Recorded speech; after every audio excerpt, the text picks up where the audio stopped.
Merci à tous de votre présence sur ce panel, pour assister à ce panel, sur lequel on va parler un peu d'aménagement et du bureau de demain, des espaces de bureau, avec tout ce que la pandémie, la crise sanitaire, l'hyper-télétravail a bousculé et tout ce que la période que nous sommes en train de traverser, de retour au bureau, engage comme question pour les entreprises, leur façon d'appréhender leurs espaces et de motiver leurs collaborateurs à revenir sur les lieux de leur travail, si on peut encore parler comme ça, mais c'est tous ces sujets qu'on va explorer.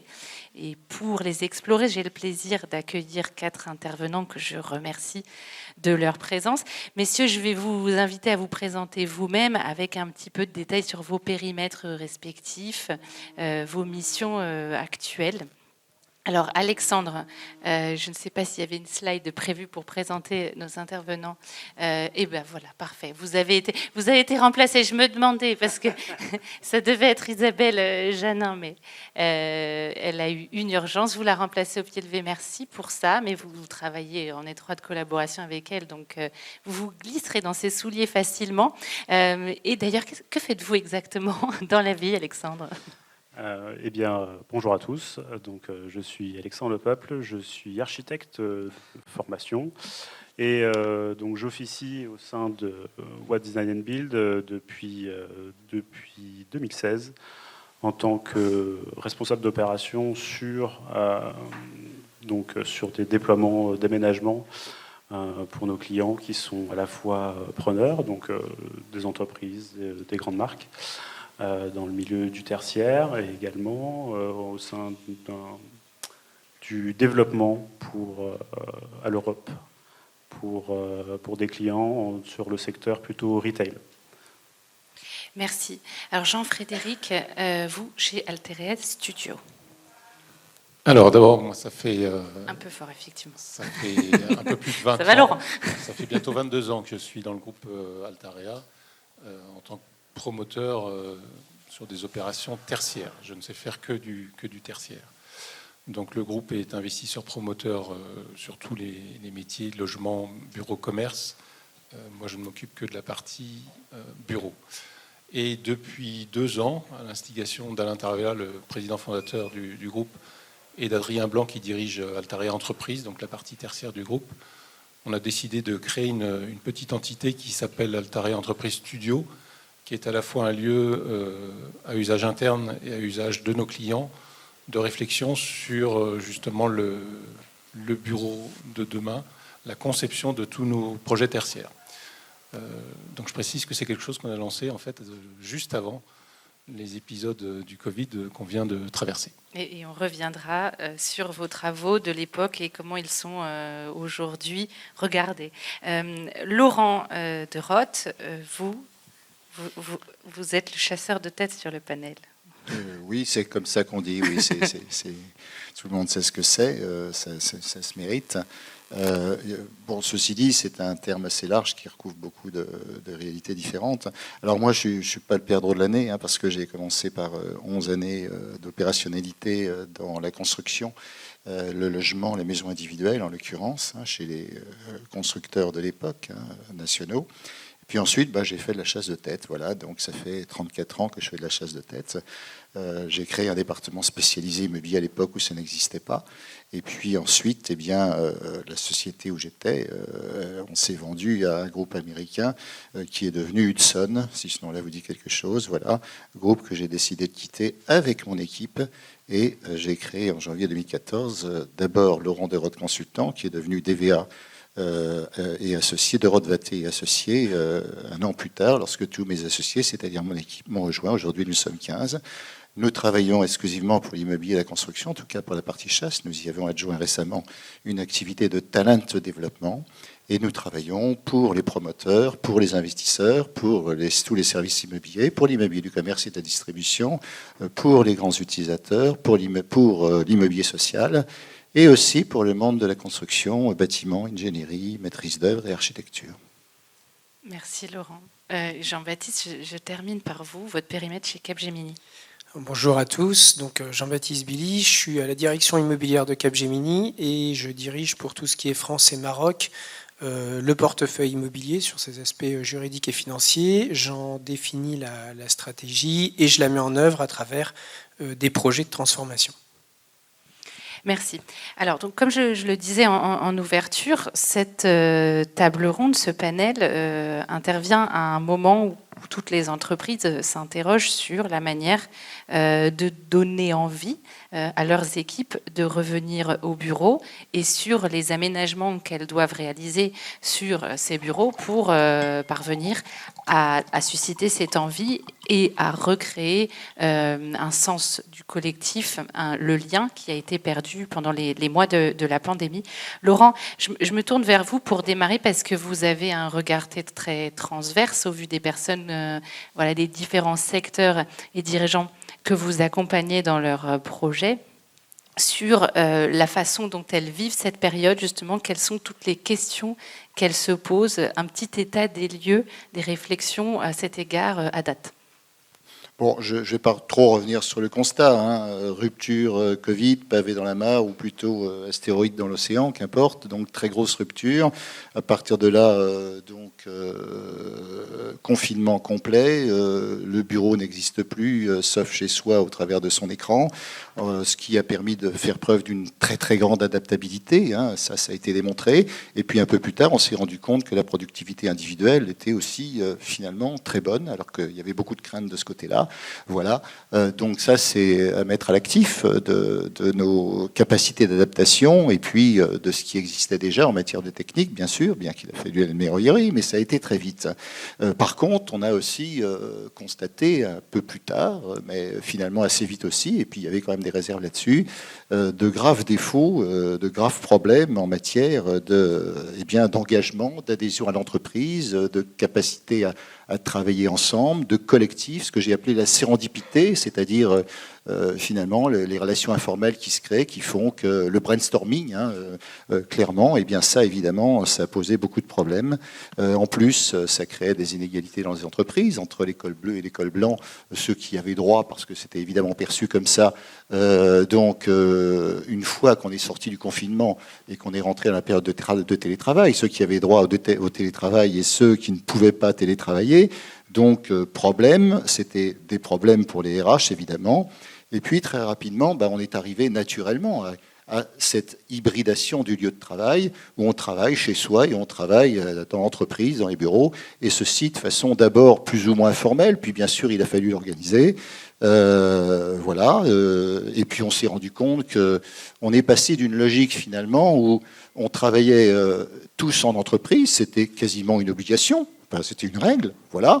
Et puis, il y avait évidemment des arrangements individuels en termes de flexibilité, etc., pour la journée, une journée, etc. Mais voilà, c'était avant tout le travail collaboratif, avec une exception pour des raisons personnelles. Et on est passé à une logique finalement complètement inverse, au fur et à mesure, où c'était finalement...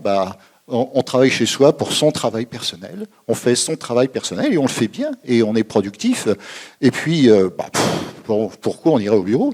Il faut vraiment une bonne raison pour aller au bureau. Donc, on a complètement inversé de ce point de vue-là les psychologies et ça a causé de vrais problèmes. Bon, ajoutez à ça quand même des risques, des problèmes psychosociaux. Il y en a qui travaillaient chez eux dans 20 mètres carrés. Il y en a qui supportaient mal le mélange entre le lieu de travail et la vie personnelle. Bref, problème, et il a fallu s'y mettre. En tout cas, ce qui est certain, c'est qu'on est arrivé à un moment où il fallait absolument retrouver le moyen de travailler collaboratif et de réinverser les choses, en tout cas de refaire venir les gens au bureau, donc de leur donner envie. Et ça, on a tous planché là-dessus, tout le monde a planché là-dessus dans la profession. Au passage, on ne savait plus où on en était au niveau de la demande de bureaux, évidemment, de combien de bureaux. Alors, évidemment, les entreprises, d'un certain point de vue aussi, les grandes entreprises, se sont posé la question du coût. Finalement, c'est pas si mauvais que ça. On va sans doute gagner beaucoup d'argent en matière de coût immobilier, qui est le deuxième coût de l'entreprise. Donc, beaucoup de choses se sont mélangées. Tout le monde est autour. Bien sûr, ça met du temps parce qu'on est en phase de test. Mais en tout cas, ce qui est certain, au niveau du bureau de demain, c'est que c'est l'hybridation. C'est un mot un petit peu commun désormais, mais c'est d'une part un espace collaboratif, où on doit retrouver la valeur de l'entreprise, où on doit retrouver de l'envie de travailler ensemble, où on doit retrouver des possibilités de se réunir à 2, à 3, à 4, à 5. Et en même temps, le bureau, c'est indissociable deuxièmement, eh bien, du travail chez soi, et c'est indissociable aussi du travail ailleurs. Donc, tout doit être organisé autour de cette idée d'avoir à la fois ce travail collaboratif et d'avoir des satellites, en quelque sorte, de travail individuel. Et bien sûr, tout doit être parfaitement interconnecté. Ok. Une belle feuille de route.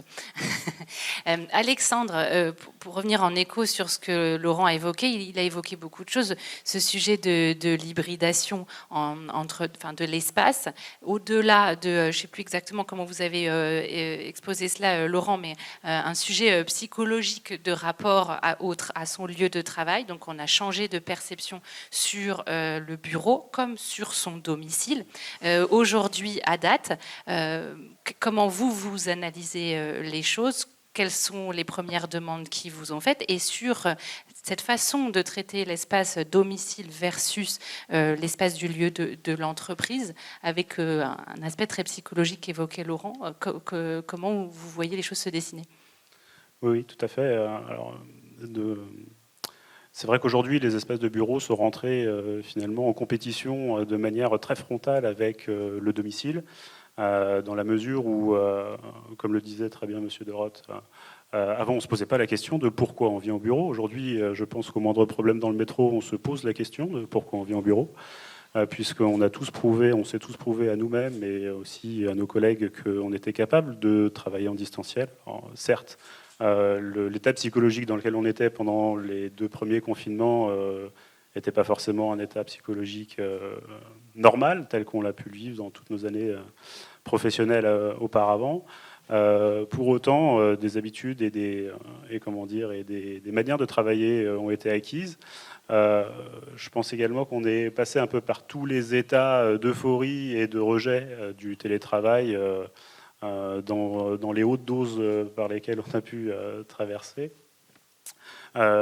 Pour répondre à votre question, effectivement, la notion aussi de comment s'adapte le lieu autour de cette hybridation, puisqu'effectivement, aujourd'hui, on vit une hybridation dans le travail, et cette hybridation, elle passe aussi par le vide, finalement, qui se crée dans les lieux de travail, et dans finalement leur inadaptation et leur inadaptabilité à retrouver des notions qui étaient existantes auparavant dans les entreprises, mais qui aujourd'hui deviennent prépondérantes, qui sont des notions tout à fait relatives à la sociabilisation, à l'échange et aussi, au travers de la sérendipité, à l'apprentissage informel. Je veux dire, aujourd'hui, il est beaucoup plus difficile de vivre le télétravail, de vivre l'hybridation quand on est jeune travailleur et qu'on a encore un besoin d'apprendre au sein d'une entreprise, ou quand même on vient de changer d'entreprise et qu'on a besoin d'acquérir la culture de l'entreprise, d'acquérir ses valeurs, de le faire au travers de gens qui sont là, de collègues qui ne seront là que partiellement, que la moitié du temps. Donc aujourd'hui, le travail, il est certes managérial, mais il me semble également que les aménagements, alors effectivement, je suis architecte, c'est aussi mon métier, mais je pense que... Tout le monde ici est un peu convaincu du propos, vous pouvez y aller. Les aménagements des espaces de travail doivent permettre de faciliter cette hybridation. Donc on a tous envie de rouler à la fois à l'électrique et à l'essence, mais encore faut-il les motorisations et les voitures pour le faire, et le faire bien. Je pense que c'est exactement la même chose qui se passe dans les espaces de travail.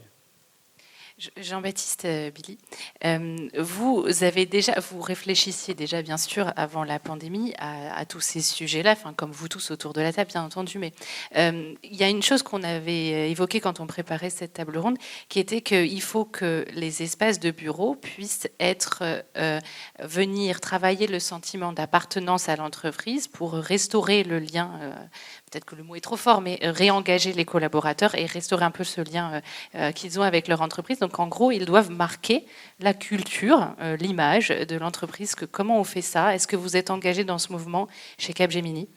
Alors effectivement, je crois il y a deux types de personnes qui vont revenir au bureau pour différentes raisons. Il y a ceux qui ont envie d'y retourner parce que chez eux, c'est pas forcément, ça leur convient pas, ou en tout cas, c'est pas adapté pour travailler. On parlait des jeunes, il y a tout un tas de personnes, des gens qui vivent seuls, etc. Et donc, à cette problématique-là, à ce besoin-là, on doit apporter une réponse immobilière. La réponse immobilière, c'est leur permettre de venir dans un environnement qui va être complémentaire ou qui va leur apporter quelque chose d'autre qu'ils n'ont pas chez eux. Et entre autres, il y a effectivement des espaces de grande taille, confortables, etc., connectés. Et puis, il y a aussi le fait de rencontrer les autres. Donc, des espaces où ils pourront rencontrer d'autres gens qui sont éventuellement même dans le même cas qu'eux. Et puis, il y a une deuxième partie de la population qu'il va falloir faire revenir, c'est-à-dire leur donner une bonne raison de revenir, parce que eux, pour le coup, ils sont très bien chez eux, ça se passe très bien, ils ont retrouvé un nouvel équilibre personnel, etc., etc. Et donc là, c'est d'abord l'acte managérial. C'est l'acte managérial qui va faire qu'on les fait revenir. Comment j'organise finalement un événement qui va les attirer vers l'espace de bureau, vers le retour au bureau. Et donc, on va devoir adapter nos aménagements pour soutenir cet acte managérial.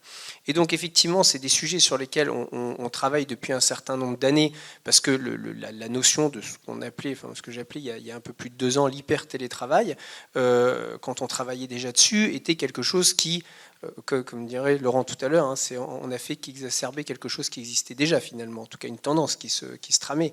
Donc quand on a réfléchi, on s'est dit comment on va supporter immobilièrement en termes d'aménagement ces tendances.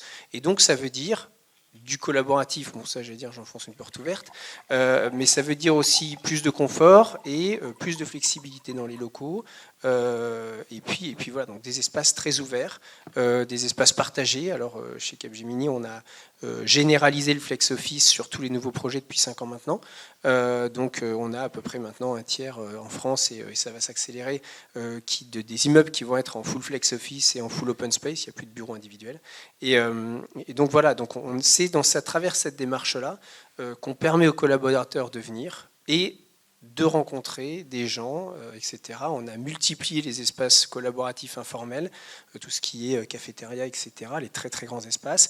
Et aujourd'hui, d'ailleurs, ces espaces qui sont pleins, je me faisais la réflexion il y a une semaine, j'étais sur notre site ici les Moulineaux 147, et je l'ai visité avec un groupe, et on s'est aperçu qu'il y avait 40% des collaborateurs qui étaient présents, ce qui est très important en pareille période, puisque chez nous, on n'a pas levé les contraintes, mais qu'il n'y avait personne dans les bureaux. Et quand on arrivait au 8e étage, qui est un peu la cafette géante de l'immeuble avec la grande terrasse, curieusement, c'était bien plein. Le mètre entre les gens, il avait complètement disparu. Et donc, en fait, je vais demander du coup les statistiques d'occupation des bureaux à ce moment-là, parce que je vais essayer de comprendre, mais j'ai senti la tendance de, si on vient, c'est pas pour être dans les étages de bureaux, c'est pour boire le café en haut. Voilà. Donc c'est un petit peu toutes ces choses-là qu'on est en train de constater avec cette reprise. Merci. Et merci pour la transition que vous me permettez. Donc, Jean-Frédéric, c'est pour prendre le café qu'on vient au bureau. Non, c'était celle-là. Non, alors, oui, vous pouvez répondre évidemment à ça. Au-delà, vous l'avez évoqué en ouverture, vous aviez mené des travaux pour réfléchir au bureau de demain, avant la pandémie. Et c'est vrai que je vous l'ai annoncé avant, donc je ne vous prends pas en traître. L'idée, c'est de voir, dans les hypothèses que vous aviez posées à l'époque et les pistes de réflexion qui étaient les vôtres, qu'est-ce qui s'est avéré particulièrement vrai? Est-ce que tout s'est produit ou est-ce qu'il y a des choses qu'il faut moduler? Et en tout cas, les grands axes de ces réflexions, quels étaient-ils? Alors, il se trouve qu'on a lancé en 2013, 2014 et 2015 toute une série de grands projets pour lesquels on était à la fois l'investisseur et le promoteur. Et donc on s'est quand même creusé la tête, parce que ceux qui s'en souviennent, ce n'était pas une époque ultra florissante en termes d'investissement. Il fallait du courage pour lancer, à l'époque, c'était le redémarrage, pour lancer des opérations. Bon, il se trouve que ces immeubles, ils ont marché. C'est devenu le siège de la Française, le siège de Parfum Christian Dior, le siège d'Orange, le siège d'Altarea. Donc c'est plutôt des réussites. Mais on s'était beaucoup creusé la tête en se disant, mais est-ce qu'on ne passe pas à côté de quelque chose? Est-ce qu'il ne faut pas se remettre en cause sur c'est quoi le bureau de demain? Et donc, on avait mené une étude en 2015 qu'on avait baptisée non pas le bureau du futur, mais le futur du bureau. Parce qu'on se posait même la question, est-ce qu'on aura encore besoin d'un immeuble de bureau en 2020, quand on livrera les programmes qu'on lance maintenant. Rappelez-vous, 2015, c'était l'émergence du coworking.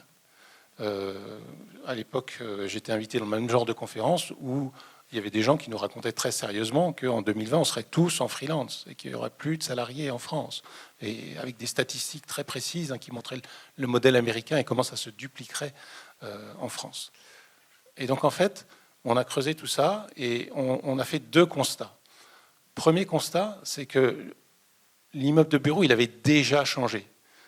L'immeuble de bureau, ça n'était plus un lieu de production individuelle, c'était d'abord un lieu de communication et d'échange. Alors, je ne parle pas seulement de cafétéria, de choses comme ça, mais on va dans un immeuble de bureau, non pas de 9h à 18h pour s'asseoir derrière sa machine à écrire qui est devenue un ordinateur portable, enfin qui est devenu un PC qui est ensuite devenu un ordinateur portable. On va d'abord dans un immeuble de bureau pour se friter avec ses collègues, avec ses clients, se frotter, se friter. Comme vous voulez, comme vous voulez. On y va pour faire de l'échange, de la sérendipité que citait Laurent. Et effectivement, parfois, on est aussi productif ou plus productif quand on a un éclair de génie à la machine à café ou sur la terrasse ou sur le palier d'ascenseur. Rappelez-vous, c'était aussi l'époque, 2015, où on nous disait il faut être au bureau comme à la maison. Et donc on mettait un baby-foot, on mettait des poufs et des plantes vertes et on avait réinventé l'immeuble de bureau. Et nous, on a dit, mais non, il se passe un truc quand même. On a tous maintenant des téléphones portables, des ordinateurs portables. On sait très bien qu'on peut travailler depuis la gare. On sait très bien qu'on peut travailler depuis chez son client. On sait très bien qu'on peut travailler depuis chez ses fournisseurs. On pensait à l'époque qu'il y aurait des gens qui pourraient travailler depuis chez eux, mais c'était des happy few.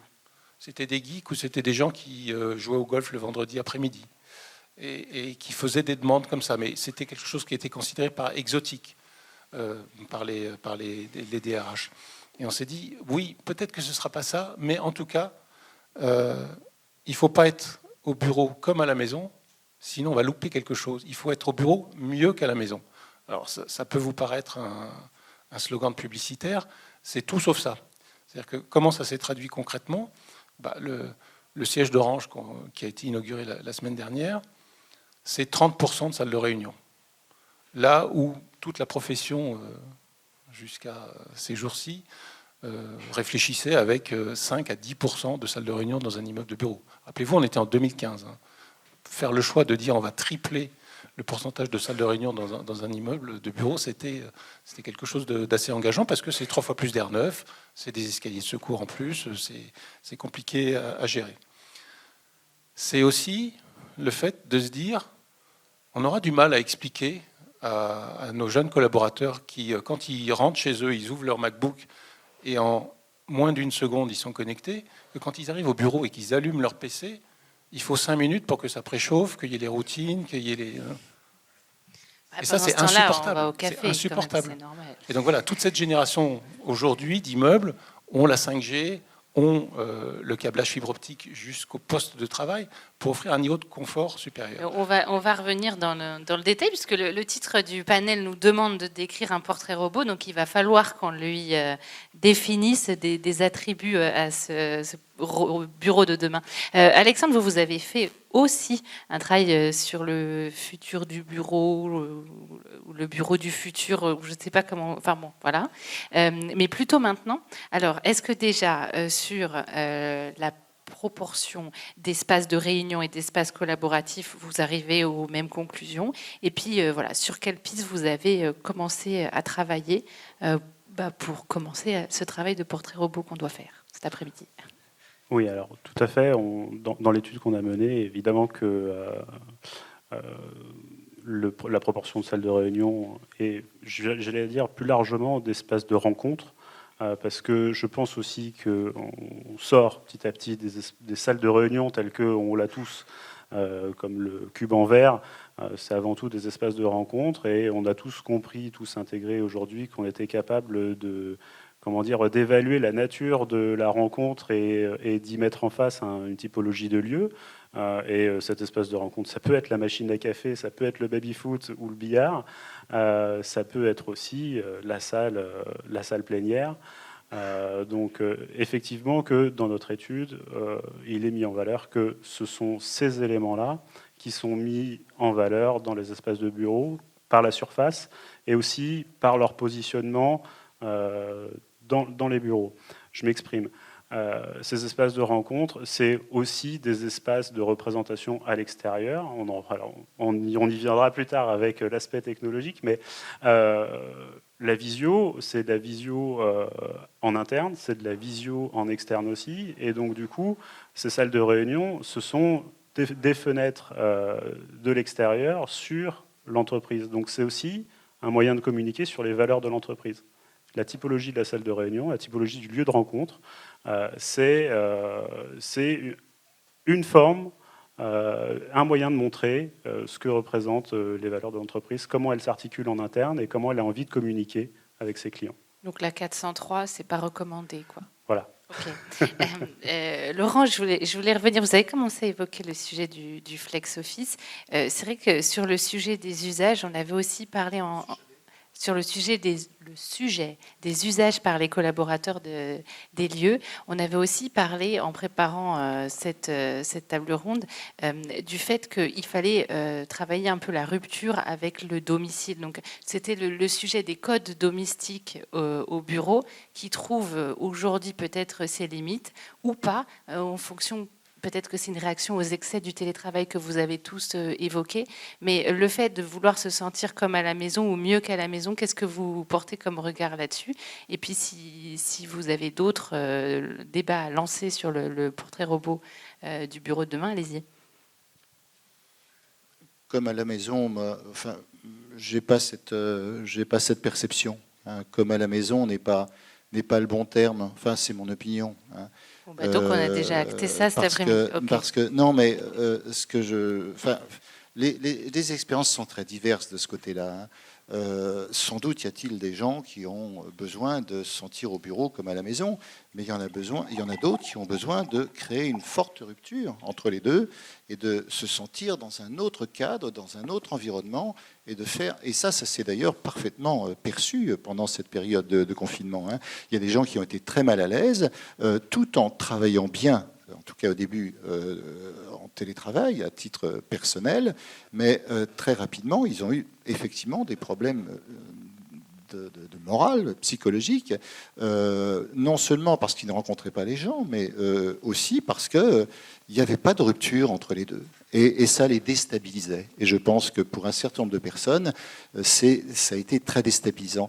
Donc moi, personnellement, je n'ai pas l'impression que ce soit des bureaux comme à la maison. Il faut qu'il y ait une rupture, il faut qu'il y ait des choses différentes, alors en dehors même du fait qu'on va se retrouver à beaucoup de gens, ou à 2, ou à 3, ou à 5, ou à 10. Voilà. Alors maintenant, pour l'aménagement des bureaux, j'ai envie de dire, d'abord, il y a 2 points de vue, l'aménagement des bureaux.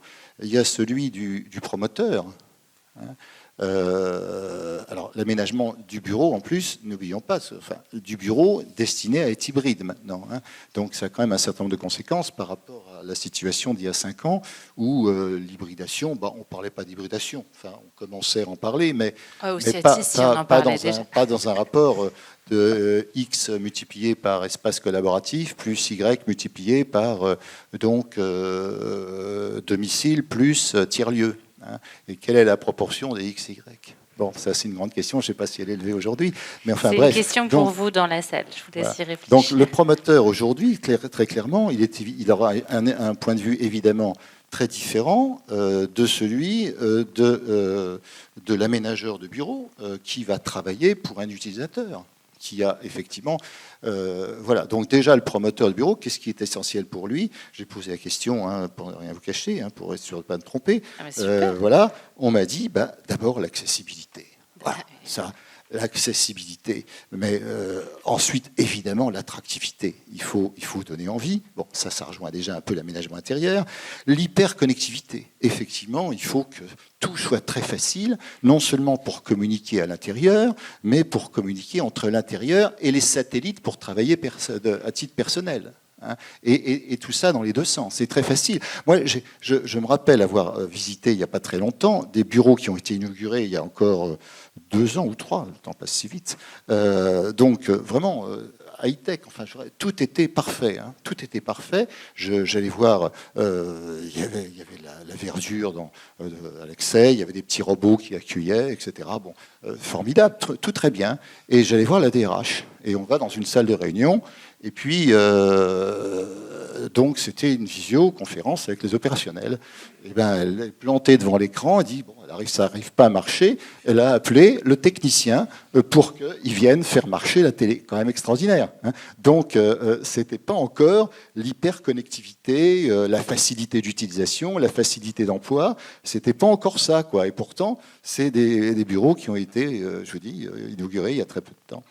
Bon, l'hypermodularité ou modulabilité, c'est pas tout à fait la même chose, mais enfin, ça revient au même quand même. Bref, être capable, dans un espace donné, d'aménager, de changer les cloisons, quels que soient les systèmes de climatisation, pouvoir placer ici une salle de réunion, changer. Donc, voilà. Donc, avoir un espace qui ne soit pas contraint, ou le moins possible, par des problématiques structurelles ou de climatisation ou d'aération. Et à ce propos d'ailleurs, évidemment, un axe particulier sur la qualité de l'air intérieur, sur le sanitaire, voilà. Service dont bien-être et médical, encore le médical, le bien-être et le médical. Voilà, la productivité globale, donc ça on en a suffisamment parlé. Voilà, l'exploitation et le développement sobre et durable. Oui, on peut revenir. Merci d'avoir fait ce sondage exclusif d'EVA pour la voix. Non, merci. Non, c'est pas une étude. Hein, voilà, j'ai interrogé quelques clients. Mais vous avez raison de regarder du point de vue de la personne dont on parle absolument. Mais globalement, excusez-moi pour terminer, tout ça lié avec la virtualité et la mobilité à partir d'un port d'attache, le port d'attache, donc élargi au domicile et au tiers-lieu. Voilà. D'accord. Alors, à chaque fois, vous vous dressez des feuilles de route, je me dis, pour les professionnels autour, quelle ambition. On a parlé là, avec Laurent de l'hypermodularité. Ça, c'est un peu votre dada, Jean-Baptiste. Et c'est comme ça que vous avez conçu le 147 et autres plus largement que vous raisonnez beaucoup. Donc, allez-y, développez ça. Alors, effectivement, enfin, quand on me demande de parler de notre métier en tant que direction immobilier utilisateur, je dis toujours que notre métier, c'est de réduire l'écart temps entre le temps business, le temps opérationnel et le temps immobilier. Donc le temps opérationnel et business, qui est un temps qui est extrêmement rapide. Maintenant, les entreprises, elles se réorganisent tous les ans, tous les 2 ans, max tous les 3 ans. Et le temps immobilier, il est long, parce que rien que pour sortir un immeuble comme le 147, c'est 3 ans de projet. Donc c'est vraiment ça. Donc on a besoin, dans la conception de nos immeubles, de cette flexibilité dès la conception pour l'usage. Les principes aujourd'hui, ce que j'ai essayé d'appliquer sur le 147, c'est de dire comment on fait pour entrer dans un immeuble dans 2 ans, pour 12 ans, sans qu'il se démode et sans faire de travaux dedans. C'est un peu ça l'idée. Alors le premier principe, c'est pour éviter d'avoir à bouger des cloisons, on n'en a pas mis. Le deuxième principe. Ils sont hyper forts chez Capgemini. D'ailleurs, je crois que vous avez été récompensé tout à l'heure. Et bravo pour ça. Donc ça, c'est un premier élément. Il y a un deuxième élément qui est le surdimensionnement. Alors là, on l'a évoqué un peu plus techniquement tout à l'heure, mais c'est vraiment ça. Hein. Si je devais donner quelques exemples un peu techniques, dans un immeuble donc qui fait 33 000 m², il y a 18 000 prises de courant. On en utilise 12 000. Mais par contre, il y en a 6 000 en réserve et je peux changer les bureaux de place. Je sais que j'ai toujours des réserves de prise de courant partout. Donc, toute cette flexibilité qu'on achète, parce que ça coûte très cher, hein, pour être très clair, un immeuble en flex office coûte beaucoup plus cher qu'un immeuble classique. On surdimensionne les immeubles pour ça, que ce soit traitement d'air, sanitaire, évacuation incendie, etc. Ce qui va nous offrir cette flexibilité dans le temps. Et après, si on ramène ça à l'aménagement et à la décoration un petit peu, le problème de la décoration, c'est la mode. C'est que quand on aménage un immeuble, aujourd'hui, il faut qu'il soit à la mode. Donc le principe de base, j'ai demandé à ce que tout ce qui est à la mode ne soit pas mis. Parce que si c'est à la mode, c'est que c'est démodable, par définition. Donc il y a plusieurs choses. C'est que pendant des années, on a dit on va faire du home feeling au bureau. Bon, alors on a essayé de faire du home feeling au bureau. Et puis en septembre 2020, branle-bas de combat, tout le monde est à la maison, on va essayer de faire du office feeling à la maison. Donc on essaye de faire du office feeling à la maison. Donc il y a tout un tas d'accessoires qui sont sortis, etc. Je crois qu'en fait, on revient, la boucle est bouclée, on va essayer de faire du office feeling au bureau. Donc c'est déjà beaucoup plus simple. Donc là, sur quoi on se base aujourd'hui dans notre design, c'est, alors j'ai appliqué sur le 147, mais moi je viens de la campagne et je dis toujours qu'il y a un truc qui se démode pas, en tout cas moi personnellement je m'en lasse pas, c'est la nature. Et donc on est parti sur du bois, mais du vrai bois, de la pierre, du tissu, etc., des métal, des matériaux naturels qui vont se patiner avec le temps, et globalement du blanc, et on s'aperçoit que ça marche assez bien. Donc en fait, ce qu'il faut qu'on prévoit aujourd'hui, c'est d'abord, on s'aperçoit que les crises, elles sont extrêmement violentes, de quelque nature qu'elles soient, donc très très rapides, elles nécessitent des changements qui sont très importants. Et donc on doit créer des immeubles hyper flexibles. Alors c'est du travail avec les promoteurs, c'est du travail avec les RH aussi, parce qu'il y a l'évolution de la réglementation, hein, autour de tout ça, le bureau est réglementé. Et puis il y a le travail avec les architectes, avec nos aménageurs, avec nos opérationnels, pour essayer de dire, ok, on essaye d'anticiper au maximum tout ce qui pourrait arriver dans les 12 prochaines années. Alors on se trompe, hein, évidemment, mais au moins on ne pourra pas dire qu'on n'a pas essayé. Merci. Alors, peut-être, Alexandre, vous faire réagir. On a commencé à l'évoquer en creux, et Jean-Frédéric, je veux bien vous entendre là-dessus aussi. Les tiers-lieux, déjà, il faut quand même qu'on y revienne, parce que, alors, effectivement, il y avait l'effet de buzz, mais maintenant, on en pense quoi, à date, dans la situation qu'on vit tous actuellement? Et puis, l'ouverture, peut-être plus largement, des espaces. Alors, vous évoquiez, Jean-Baptiste, la nature pour son côté indémodable, mais au-delà, donc, ça fait partie des attentes maintenant que tout le monde reconnaît du côté des collaborateurs, que d'avoir cette sensation de présence de la nature sur les espaces de travail. Donc peut-être sur ces deux points-là. Et avant de vous laisser la parole, je vous rappelle que on a prévu de vous laisser un temps pour des questions, donc des commentaires, des réflexions. Donc préparez-les, je me tournerai vers vous dans quelques instants. Donc Alexandre, la nature et les tiers-lieux. La nature et les tiers-lieux. Oui. Merci déjà. Alexandre. Voilà. Il est tard. Non, la nature et les tiers-lieux, effectivement, c'est un sujet qui est un peu tendance depuis ces dernières années et qui le devient encore plus et qui est un peu dans la continuité de l'émergence du coworking tel qu'il a été évoqué tout à l'heure. À mon sens, la notion de tiers-lieu, elle est surtout à rattacher à la notion de liberté et de flexibilité, ouais. Alors de flexibilité, oui, surtout de décalage du focus qu'on avait sur le lieu de travail et de sa désacralisation surtout. Je pense que voilà, moi si j'avais un terme à accorder à ça, c'est désacralisation du lieu de travail. C'est qu'aujourd'hui, c'est plus un temple dans lequel un silence monacal doit être conservé. Mais surtout aujourd'hui, je pense que l'idée du tiers-lieu, c'est une réponse pratique, c'est une réponse aussi, adaptable, de par sa diversité de localisation et de nature. Et elle me semble intéressante et pertinente dans la mesure où elle peut permettre finalement à la fois d'être une extension du lieu de travail, des bureaux. Je m'explique, cette extension, elle est au bénéfice de l'entreprise en elle-même, puisque au choix des tiers-lieux fait par la personne qui doit recevoir ou qui doit aller s'installer, on a aussi un choix, des valeurs qu'on souhaite aussi conserver et emmener avec nous dans ce tiers-lieu de l'entreprise. Donc ça c'est un point intéressant, mais elle est également au bénéfice de celui qui utilise ce tiers-lieu, soit pour y travailler, soit pour y recevoir, puisque ça permet, j'ai envie de dire, à moindre coût, de pouvoir s'offrir un temps pour recevoir, pour partager un moment, pour échanger sur un sujet particulier, dans un lieu qui s'y prête. Aujourd'hui, voilà, on avait peut-être un peu honte de ne pas avoir une salle de réunion assez grande pour pouvoir recevoir des gens importants.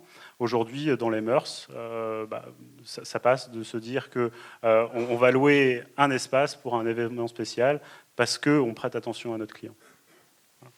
Merci Alexandre. Jean-Frédéric, là-dessus peut-être, et puis vous aviez évoqué quand on préparait une ouverture sur la ville sur laquelle j'avais envie de vous laisser la parole. Oui, sur les tiers-lieux, je dirais que ce n'est pas un promoteur de répondre là-dessus, c'est vraiment un choix d'organisation des entreprises. Par contre, si on remonte à la problématique du télétravail, je dirais que les expériences qu'on vient de vivre de télétravail forcé, non choisi, ont permis d'avancer, mais aussi de remettre un peu l'église au milieu du village. C'est-à-dire que plus personne n'a de doute sur le fait que le télétravail est un élément d'un plan de continuité d'activité qui est incontournable. Voilà. Et ça servira demain, mais pour d'autres raisons que le virus. Ça servira demain quand il y aura des grèves, ça servira demain quand il y aura des manifestations, ça servira demain quand il y aura une inondation, parce qu'on n'en parle plus, là, mais ça va arriver, la crue centenale.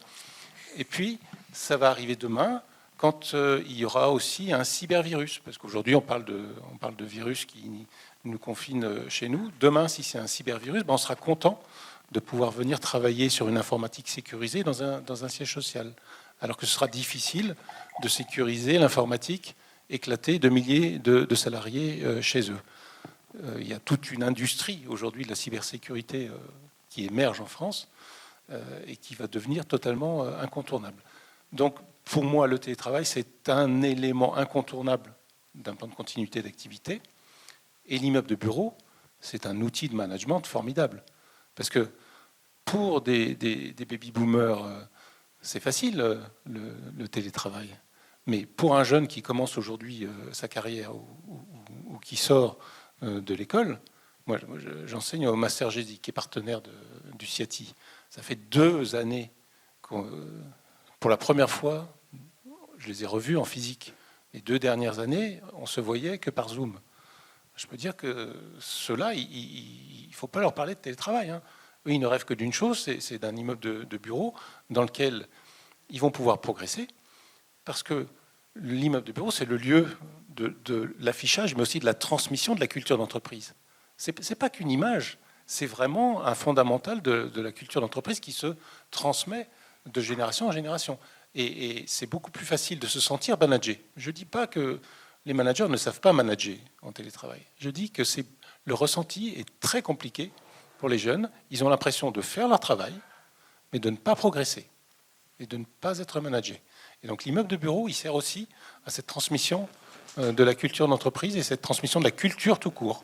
Et demain, la formation continue, qui est quand même un sujet majeur en France, elle se fera dans les entreprises. L'entreprise, et donc l'immeuble de bureau, il va aussi servir à ça. C'est très présent dans vos propos, cette idée d'outil managérial. Est-ce qu'il y a des questions dans le public? Des observations, des remarques? Oui, monsieur. Est-ce qu'il y a un micro qui circule ou je m'approche et je répète? Alors, je ne comprends pas. Non. Oui, parlez fort, on est entre nous, allons-y. Une question triple, génial.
Alors, on y va, on peut prendre dans le désordre. Non, c'est très bien. Je me disais juste qu'on... Voilà, moi, peut-être... sur... Alors, en tant qu'utilisateur, je vais répondre. Sur les services aussi, peut-être. Oui, il y a plusieurs choses. Sur la flexibilité juridique. La flexibilité juridique, en réalité, je crois que d'abord, la notion de flexibilité, de flex office répond en partie à ça. Parce qu'en réalité, à l'instar d'un PCA, mais globalement, on se dit qu'on va pouvoir jouer sur les taux de télétravail incités ou pas incités pour gérer des flux modérés, des évolutions de capacités modérées, en tout cas de besoins modérés. Ça, c'est un premier élément. Après, sur le long terme, il y a déjà énormément de choses qui sont mises en place, qui ont été mises en place bien avant le Covid, avec des immeubles qu'on pouvait prendre à bail sur une partie et en bail beaucoup plus flexible sur d'autres. Bon. Donc ça, c'est des modèles qui existent déjà, qui ne sont pas forcément très développés, mais qui sont déjà bien expérimentés. Sincèrement, je ne suis pas très inquiet sur ces sujets-là. Et d'autant plus que là-dessus, je pense quand même qu'il faut une certaine stabilité dans l'immobilier d'une entreprise pour revenir à ce sentiment d'appartenance, etc. Donc créer un lieu corporate, j'allais dire, où on se rassemble, et il faut qu'il soit stable, ce lieu. Il faut qu'on ait un repère, finalement, dans l'espace. Bon. Le deuxième sujet, c'était sur les services. Les services n'ont pas énormément évolué, mais en réalité, les services, ils ont évolué entre votre question 2 et votre question 3. C'est-à-dire que les services, ils sont plus sur la connectivité. J'entends par connectivité la communication à distance. Ce qui est très difficile aujourd'hui, c'est que qu'est-ce qui va arriver ? Il va arriver que les entreprises vont globalement généraliser le télétravail à des doses assez importantes, mais avec une certaine liberté, parce qu'on ne peut pas imposer à un collaborateur de ne pas venir. Bon. Ça va être assez difficile à gérer de dire tout le monde revient tel jour, etc. etc. Donc qu'est-ce qui va se passer ? Il va y avoir des réunions de 10, il y en a 5 qui seront au bureau, 5 qui n'y seront pas. Donc aujourd'hui, ce qu'on doit leur offrir d'abord, c'est cette connectivité de pouvoir faire des visios dans de très bonnes conditions. Et aujourd'hui, comme on l'a dit tout à l'heure, c'est pas toujours évident. C'est-à-dire que généralement, les équipes IT mettent des super outils en place, ils oublient de nous apprendre à nous en servir. Donc ça, c'est vraiment important. Et chez nous, c'est ce qu'on est en train de développer. Ça fait 1 an et demi qu'on a tout un tas de batteries de tests en cours et qu'on est en train de déployer des nouveaux outils. Et ça va avec le troisième volet qui est la digitalisation. Alors bon, chez Capgemini, la digitalisation, les guidelines d'aménagement, en réalité, on considère que l'expérience commune de nos utilisateurs, elle est digitale et pas physique. Donc, en réalité, vous allez à New York, vous êtes dans un immeuble qui est aménagé new-yorkais, et en France, français, en Inde, indien. Par contre, on a tous notre application sur le téléphone, et quand on arrive à New York, on peut réserver une salle de réunion à New York. Donc, je pense que ça va se généraliser, ces outils de ce qu'on appelle Smart Office et Smart Building, et c'est vers ça qu'on va aller. Mais voilà, après, les services, je pense qu'il ne va rien avoir de fondamentalement nouveau dans les immeubles, et la digitalisation, en réalité, elle est déjà lancée sur un certain nombre de choses. Par contre, elle va devoir effectivement se généraliser. Merci. Écoutez, on arrive au bout de notre temps. Je vous avais juste demandé un petit exercice de conclusion, messieurs, qui était de préparer un mot qui était celui que vous choisiriez, qui serait le plus emblématique. Alexandre, vous pouvez sauter si vous voulez, parce que j'ai oublié de vous rebriefer là-dessus. Ou alors, je vais passer en dernier, je vais faire ça. Qui se lance peut-être le premier ? Un mot qui résumait pour vous les enjeux du bureau de demain, Jean-Frédéric. J'avais envie d'être un peu provocateur, parce que quand même, le bureau, c'est le lieu où on travaille. Et bon, je vous rappelle ce qu'on me racontait dans mes cours quand j'étais étudiant, avec le mot travail, ça vient du latin tripalium, qui était un outil de torture pour les esclaves récalcitrants.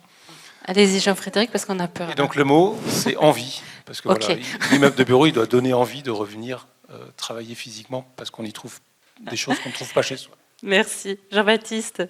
Moi, je vais rester constant, je vais dire agilité. Je crois que le bureau de demain, il doit être agile, il doit s'adapter très rapidement, et il doit permettre à l'entreprise de vivre durablement dans ses locaux. Encore une fois, le site va rester un repère, un totem pour tous les collaborateurs, mais l'entreprise devra pouvoir évoluer et vivre dedans. Laurent ? Ça commence à être dur, là, mais pour le dernier, ça... Bon, c'est pour Alexandre que c'est une torture. En fait, j'en avais plusieurs. C'est un Trévalium pour moi. C'est un Trévalium. Bon, j'en avais plusieurs. Ah, nous, on avait dit un, Laurent. Non, mais comment ? J'en avais dit un. Bon, je ne sais pas.